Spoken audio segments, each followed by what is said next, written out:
اللہ تعالی نے اس دنیا کو پیدا فرمایا اور اس کائنات میں عالم خلق اور امر دونوں اللہ کے لیے ہیں۔ عالم خلق میں وہ تمام چیزیں جس کو مخلوق سے تعبیر کیا جاتا ہے، اور مخلوق اور جو چیزیں وہ بنائے سب کی سب اللہ کے لیے ہیں۔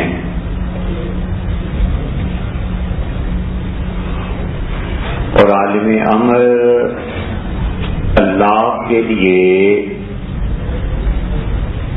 اور کل جہان کی چیزوں کی ارواح اور ان کی اصل وہ بھی اللہ ہی کے لیے ہے۔ اور اللہ نے اپنی پاک کتاب میں یہ ارشاد فرمایا کہ الا لہ الخلق والامر، لوگوں خلق کی دنیا اور امر کی دنیا اللہ ہی کے لیے ہے۔ وہی حقیقی بادشاہ ہے اس کائنات کا، وہی اپنی مخلوق کے گناہوں کو معاف فرمانے والا ہے، وہی عزت اور ذلت کے فیصلے کرنے والا ہے، اور اس کا علم ایک ایک ذرے پر محیط اور اس کی قدرت کل جہان پر حاوی۔ وہ چاہے تو ریگستان کو گلزار میں تبدیل کر دے، اور وہ چاہے تو ہری بھری فصلوں پر ہوائیں چلا دے اور انسان اور جانور محروم ہو جائیں، اور اس کے فیصلے اس کی مخلوق پر نافذ ہوتے ہیں، اور کل جگ اسی کے سامنے ہاتھ پھیلاتا ہے، وہی اپنے بندوں کی ضروریات کو پورا کرتا ہے، اور وہی جانتا ہے کہ کس کے ساتھ کیا رویہ رکھنا ہے۔ اپنے شکر کرنے والے بندوں کو نوازنے والا اور اپنی معصیت اور نافرمانی پر بخش دینے والا، اور وہ چاہے تو عذاب دے اور بغیر وجہ کے عذاب دے تو کوئی اس سے نہیں پوچھ سکتا، اور وہ چاہے تو اس کائنات میں کسی ایک کو جہنم میں نہ بھیجے اور مہربانی کرے اور کل مخلوق جنت میں چلی جائے، کوئی اس سے نہیں پوچھ سکتا کہ لوگوں کے اعمال بد کی جزا اس نے کیوں نہیں دی۔ وہ چاہے تو دے اور چاہے تو نہ دے، سزا میں اور ثواب میں دونوں میں کامل اختیار اس کے۔ وہ ذات جو اپنے بندوں کو نوازتی ہے، اور وہ ذات جو اپنے انعامات کو بندوں سے روکتی ہے اور اپنے انعامات روک کر امتحان میں ڈالتی ہے، اور اپنے انعامات کے دروازے کھول دیتی ہے پھر بھی امتحان میں ڈالتی ہے، دونوں صورتوں میں اللہ دیکھتا ہے کہ بندوں نے اس کے انعامات پر سرکشی اختیار کی یا شکر کیا اور گناہ کی دلدل میں پھنس گئے تو پھر اس پر اڑ گئے یا اس کے بعد معافی مانگ لی۔ ہر حال میں فیصلہ فرمانے والا، اپنے فیصلے کو نافذ کرنے والا، اس کے حکم پر کوئی نظر ثانی نہ کر سکے، اور ایسی ذات، ایسی ہستی جس کے سامنے سب کے اختیار ختم، اور جتنا علم وہ دے بس مخلوق کا اتنا ہی حصہ ہے۔ اسپین میں قحط پڑ گیا اور لوگ بےتاب ہوئے اور فصلیں بالکل اگی نہیں، اور جو کچھ اگا تباہ ہو گیا،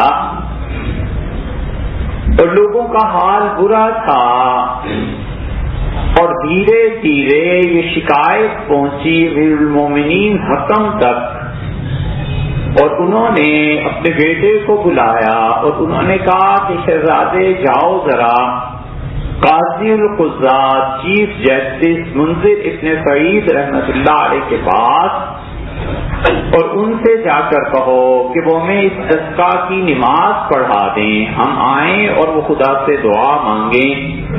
اور قاضی منذر ابن سعید رحمۃ اللہ علیہ سے گفتگو کرنا ہر آدمی کے بس کی بات نہیں۔ اس نے جب کرتبہ بنایا اور محل بنایا اور سونے کے تخت پر بیٹھا اور افتتاح ہوا تو ہر آدمی اس کی تعریف کر رہا تھا، ہر آدمی اس نقش و نگار کو دیکھ کے دیوانہ ہوا جا رہا تھا، اور قاضی خاموشی سے دیکھتے رہے، سب چیزیں سب کچھ دیکھ کے اس نے کہا منذر آپ نہیں کہتے یہ سب کچھ کہاں ہے، یہ سب کچھ کیا ہے جو میں نے بنایا ہے، آپ اپنی رائے کا اظہار کریں۔ تو انہوں نے کہا میں یہی کہہ سکتا ہوں کہ میں سمجھتا تھا کہ دنیا میں فرعون دوبارہ پیدا نہیں ہوں گے، لیکن تمہیں ہم نے اپنی آنکھوں سے دیکھ ہل کے رہ گئی مجلس، اور لوگوں نے سوچا کہ اس کا اب کیا ہوگا۔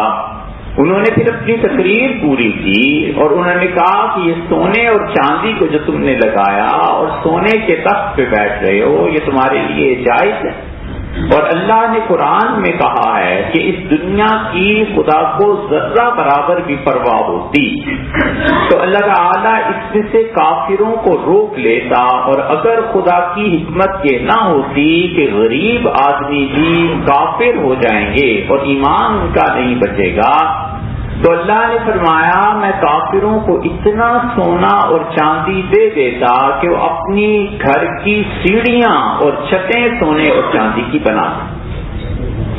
اللہ نے کہا یہ ہماری عادت کے خلاف ہے، وگرنہ تو ہم انہیں اتنا کچھ دے دیتے، تو تم کہیں ان لوگوں میں سے تو نہیں ہو جنہیں خدا نے اتنا کچھ دے دیا ہے۔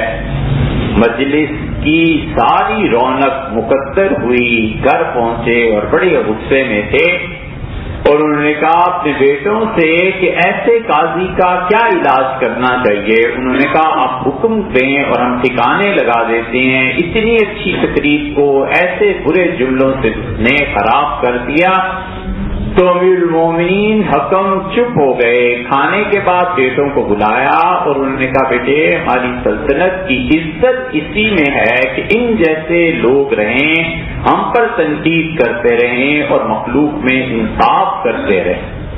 جب تک یہ ہیں ہماری حکومتیں قائم ہیں، اور اگر یہ نہیں رہیں گے تو عوام اٹھیں گے، لوگ اٹھیں گے، اور میں نے آزادی دی ہے لوگوں کو بات کرنے کی، تو لوگ آئیں گے اور تمہیں قتل کر ڈالیں گے، مر جائیں گے ہم سب اور کچھ نہیں رہے گا۔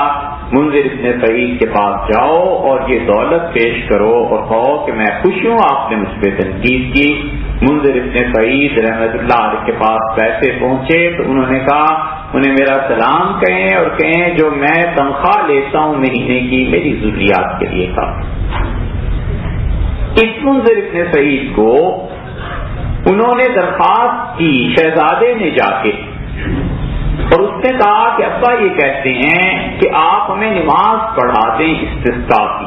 تو منذر ابن سعید رحمۃ اللہ علیہ دروازے پہ آئے، جب پتا چلا کہ بادشاہ کا بیٹا آیا ہے تو انہوں نے کہا بالکل ٹھیک ہے، لیکن یہ تم بتاؤ تمہارا باپ کر کیا رہا تھا؟ انہوں نے کہا جب میں نکلا ہوں گھر سے تو میں نے والد کو دیکھا، اس وقت وہ وضو کر چکے تھے اور نماز پڑھ رہے تھے اور سجدے میں بار بار یہ کہہ رہے تھے کہ اے خدا میں گناہگار ہوں اور مجھے معاف فرما دے، لیکن میرے گناہوں کی وجہ سے مخلوق کو تو نہ عذاب دے۔ اللہ میری وجہ سے یہ جو میری لیے آیا ہے اس پہ تو تنگی نہ آئے، اے خدا میرے گناہ ہم سب کے معاف کر، لیکن ہماری وجہ سے یہ جو کچھ ملک میں ہو رہا ہے خدا بندہ اس کو رحمت میں تبدیل کر دے۔ اور انہوں نے کہا پھر کہنے لگے پھر وہ اتنا روئے کہ میرا جی چاہ میں والد کو سجدے سے اٹھا لوں اور میں کہوں کہ اللہ نے یقیناً معاف کر دیا ہوگا۔ انہوں نے کہا بیٹے نماز کی ضرورت نہیں، واپس چلے جاؤ، اور جب زمین میں جابر حکمران رو دیتے ہیں تو اللہ پھر بارشوں کو نہیں روکتا۔ انہوں نے کہا کوئی ضرورت نہیں ہے نماز کی، اگر یہ سب کچھ سچ ہے تو تمہارے باپ نے اپنا چہرہ مٹی میں ملا دیا، اللہ اس کو معاف بھی کر دے گا اور بارش بھی ہو جائے گی. اور وہ شہزادہ کہتا ہے کہ میں واپس ہوا تو اتنی شدید بارش شروع ہو گئی کہ پناہ ڈھونڈنے لگے لوگ کہ کہیں جا کر چھپ جائیں. بغیر استسقاء کی نماز کے بارش شروع ہو گئی، اس لیے کہ زمین کے جابر با اختیار حکمرانوں نے اللہ کے سامنے اپنے آپ کو چھپا دیا.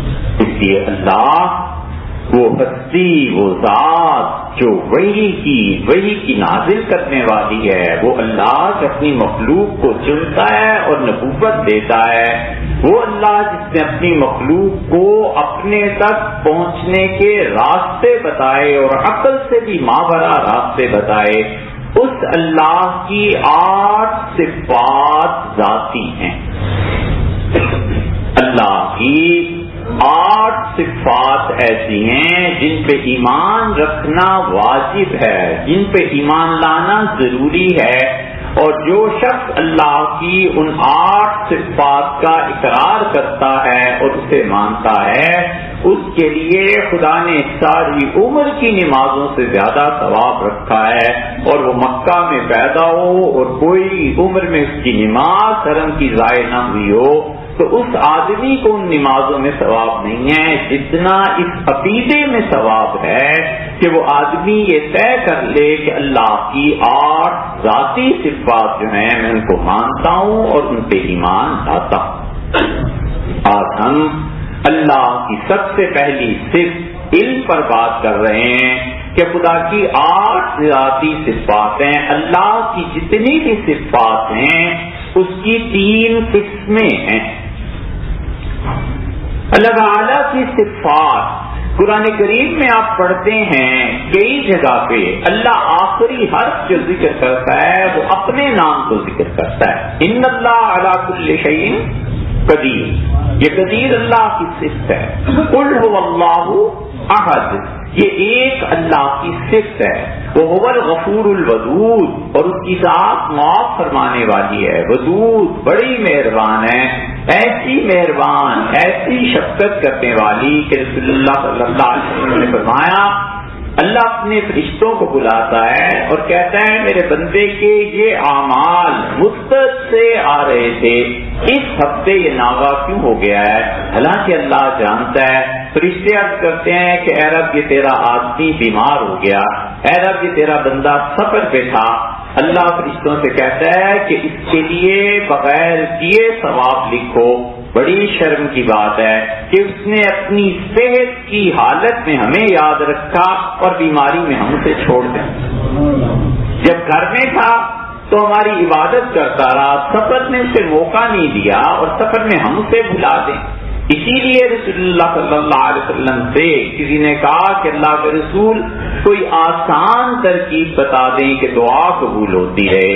نبی کریم صلی اللہ علیہ وسلم نے 2 مختلف آدمیوں کو 2 مختلف جواب دیے. ایک کو فرمایا کہ دیکھو سچ بولتے رہو اور حلال کھاتے رہو، بس یہ دعا قبول ہو جائے. سچ بولنا لوگوں نے ایسے حرام اپنے اوپر کر رکھا ہے جیسے کہ وہ سور کے گوشت کو حرام سمجھتے ہیں. پورک نہیں کھاتے، ذبح بھی کر دو تو کہتے ہیں نہیں پورک نہیں کھانا. بالکل اسی طرح سچ حرام ہو گیا ہے، اور جب سچ حرام ہو گیا ہے تو وہ دھوکے اور جھوٹ بڑھ گیا ہے. نتیجہ یہ کہ زوال ہو گیا. پوری امت کے زوال میں اگر آپ اس کا ایک پیرامڈ بنائیں تو اوپر جا کر جھوٹ ملے گا. حضور صلی اللہ علیہ وسلم نے کہا سچ بولتے رہنا اور حلال کھاتے رہنا، بس تمہاری دعا اللہ سن لے گا. اور دوسرے کو جواب دیا، آپ نے فرمایا کہ دیکھو تمہیں میں بتاؤں دعا قبول کیسے ہوتی ہے، اس کا راز. اور آپ نے کہا جب خوشی کی حالت ہو تو اس میں اللہ سے دعا مانگتے رہنا، غم کی حالت میں اللہ تمہیں نہیں چھوڑے. یہ دونوں چیزیں بتا دیں. اس لیے اللہ کی صفات ہیں. قرآن بار بار اللہ کی صفات بلاتا ہے. اس کی وجہ یہ بھی ہے کہ یہودی اللہ کی صفات کو نہیں مانتے تھے. وہ کہتے تھے اللہ کی ذات ایک ہے، بس اس کے علاوہ کوئی صفت اس میں نہیں ہے. اور اللہ کو وہ جسم کی صورت میں پیش کرتے تھے. اب بھی انسائکلوپیڈیا britannica آپ اٹھا کے دیکھ لیں, خدا کی تصویر ہے, خدا گھوڑے پہ بیٹھا ہوا ہے, کہیں خدا ہاتھی پہ بیٹھا ہوا ہے, خدا کے اوپر سایہ بادلوں کا معاذ اللہ, وہ پورا جسم ہے. اس ماحول میں جب خدا نے اپنی پاک کتاب کو نازل کیا, اللہ کو معلوم تھا کہ عیسائیت, یہودیت اور اسلام یہ آخر تک اس دنیا کے رہیں گے. اللہ نے بار بار اپنے نام ذکر کیے, بار بار اپنی صفات ذکر کی, تاکہ لوگوں کو پتا چلے کہ اللہ کی ذات میں بڑی صفات ہیں. اس لیے اللہ کی صفات کی تقسیم ہمارے یہاں 3 طریقے پہ ہوئی. کتاب و سنت میں جتنا کچھ آیا ہے خدا کی کل صفات 3 طرح کی ہیں. ایک اللہ کی ذاتی صفات ہیں جن کا تعلق صرف اللہ سے, اور ان میں سے کسی بھی صفت کا انکار کفر ہے, اور اس پر ایمان لانا ایسے ہی ضروری ہے جیسے اللہ کو ماننا ضروری ہے. ایک آدمی نماز پڑھتا ہے, روزے رکھتا ہے, سب کچھ, اور وہ کہتا ہے قرآن خدا کی کتاب نہیں, تو آپ سوچئے اسے کیا فائدہ ہوگا اس کا. ایک آدمی کہتا ہے میں سب کچھ مانتا ہوں لیکن حضور صلی اللہ علیہ وسلم خدا کے آخری نبی نہیں تھے, کیا فائدہ اس انسان کو, اس لیے کہ عقیدہ برباد ہو گیا نا. ایک کہتا ہے میں سب مانتا ہوں مگر خدا کی تقدیر کو نہیں مانتا. یہ تقدیر اللہ کی صفات میں سے ہے. اس تقدیر کو نہ ماننے کا مطلب یہ ہے کہ اللہ کی صفات کا انکار کرنا ہے. تو اللہ کی صفات بنیادی طور پر 3 طرح تقسیم کی گئی.